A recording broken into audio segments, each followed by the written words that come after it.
Hi guys, this is Mike L from the Comic Book Syndicate. We are here at Jubilee Park, named after the X-Men character, and we're here with Mike Lovell from St. Clair College. Mike, you're an instructor, right? I am, graphic design. I teach primarily the illustration classes. I'm currently the program coordinator, and that keeps me busy for about 8 to 10 months of the year. So nice. You've caught me on my downtime. I got a chance to talk comics today. Perfect, good. Yeah. So you are a comics fan? Yes, I am. So today we're trying something different. We're going right back to the Silver Age. So this is the early days of Stan Lee and Jack Kirby on the Fantastic Four. Obviously the Fantastic Four movie, the rebooted movie, is coming out. Yep. So we decided to tie it into a comic review, and this is a reprint of a classic issue by Lee and Kirby. And this storyline introduces some characters that are very prominent right now in the Marvel Universe. This is the Inhumans saga, okay? So with this first issue here, we start off with the introduction of Gorgon, or as it says on the cover, the gentleman's name is Gorgon.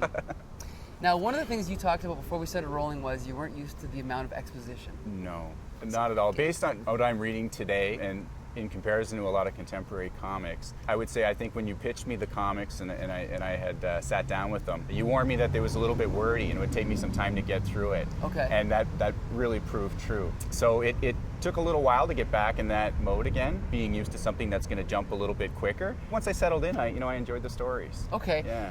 No, and that's the thing, is one of the things I like about older comics is it's a little bit of a thicker read. It's more time consuming.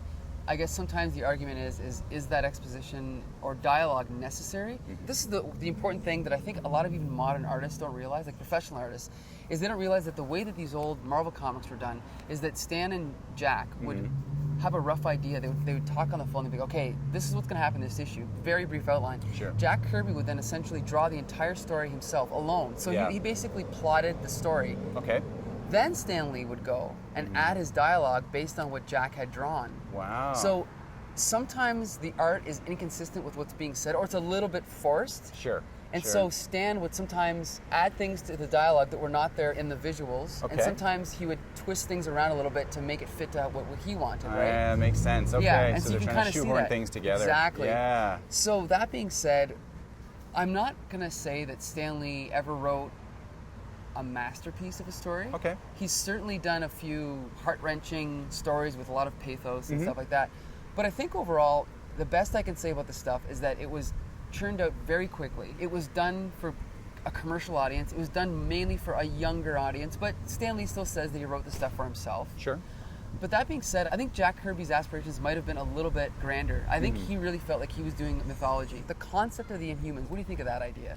What jumped out at me was this idea of these genetically enhanced characters, and I think that was something that maybe in a way was a little bit ahead of its time, right? Yeah. So I enjoyed getting to know this multitude of characters, but again, it was a little overwhelming for me. I felt like I was trying to digest all of these different characters in kind of a compressed timeline. Sure. So that may not be a fair assessment because I'm basing everything off of all the contemporary books I'm reading right now.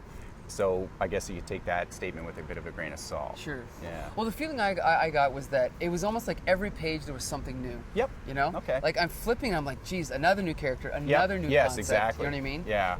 I want to talk about Stan Lee's dialogue. Okay. However much you want to criticize these stories, I still think Stan Lee's dialogue is great. I think his Spider-Man dialogue, I think he's the best Spider-Man dialogue writer of any writer. Sure. Okay?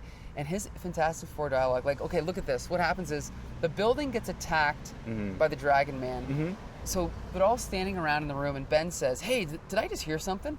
The next scene, it's pandemonium. Yes, the it's a great room panel. is upside down. There's furniture falling. Yep. Ben's right. It sounds like Reed Richards, hang on. It's a giant shockwave. The Thing. You don't say. Yeah. I thought maybe somebody sneezed.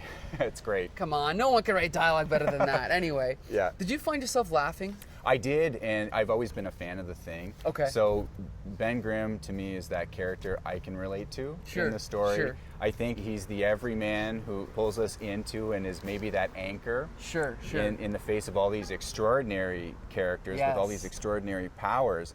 And he offers those sobering quips. Yes, that exactly. I found myself laughing, and in other panels as well, where he has very little patience for anything. Even the exchanges between Reed and Sue, and whatever potential marital strife they may be going through. Ben's always there to kind of level out the playing field a little bit and just move into the action Someone get me a crying towel or whatever it may be. Yeah, absolutely. He's that character with the pathos.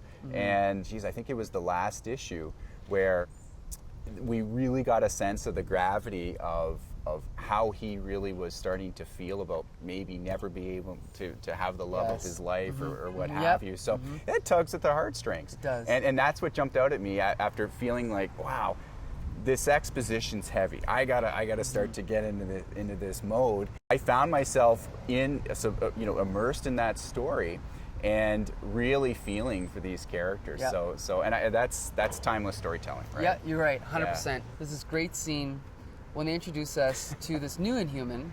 Okay, they walk in the room. Who's that, Crystal? Shh. We never disturb Karnak when he's concentrating. He has the power to find the weak spot in any object and thus destroy it. Then the next panel, he karate chops this block of pure marble and shatters it with his bare hands. Yep. The Human Torch says, he shattered the whole block with one lightning swift chop. And Crystal says, of course. Didn't I say he's Karnak? That's awesome. Yeah, that's terrific. That's great Stan Lee dialogue. Yep, I agree. Okay, so we are going to take a little break, and then we're going to come back, and we're going to talk some more about comic book art as graphic design with Mike Lovell from St. Clair College right after this.